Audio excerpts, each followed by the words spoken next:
Right, we're going to just jump straight to number 2.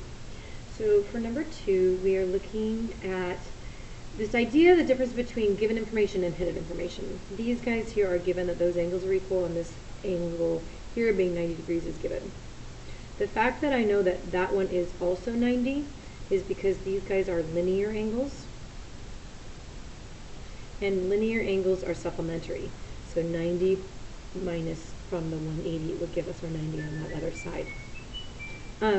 This one here, this side is equal in this triangle and equal in this triangle, and our reason is reflexive. So the fact that I have two angles they're same is for similarity, and then since I have one side, so similarity means that all the sides have the same ratio, but since this is a 1-to-1 ratio, that means that all the sides are going to be congruent to each other. So my two triangles are triangle ABD is congruent to triangle CBD. For the next one, we have that these angles are given and those sides are given, and that one is reflexive. So for this one here, my two triangles are similar because of SAS, and they're also congruent because this side and these sides are equal to each other. So since the sides have the same ratio and it's a 1-to-1 ratio, those guys are going to be congruent to each other. Okay, so my triangles, now we have to be careful with this. I'm going to start with DBC, and then since I started with D, I need to go to A, and B is this one, so that goes with C.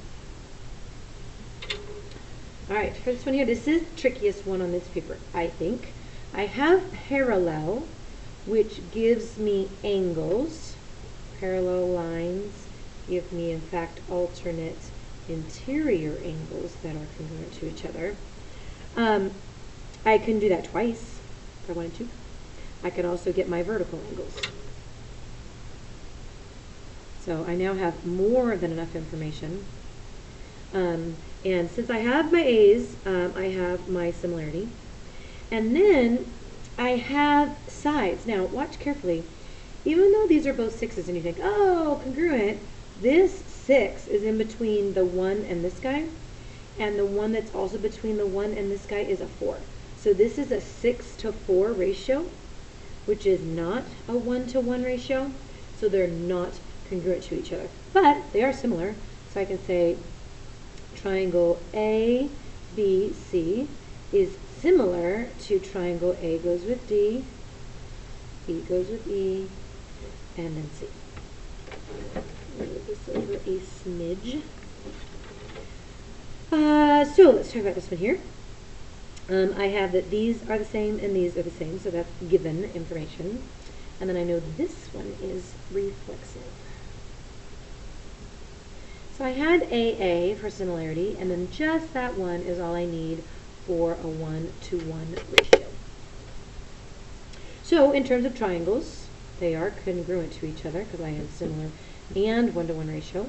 So I'm going to say, this is one triangle I'm talking about.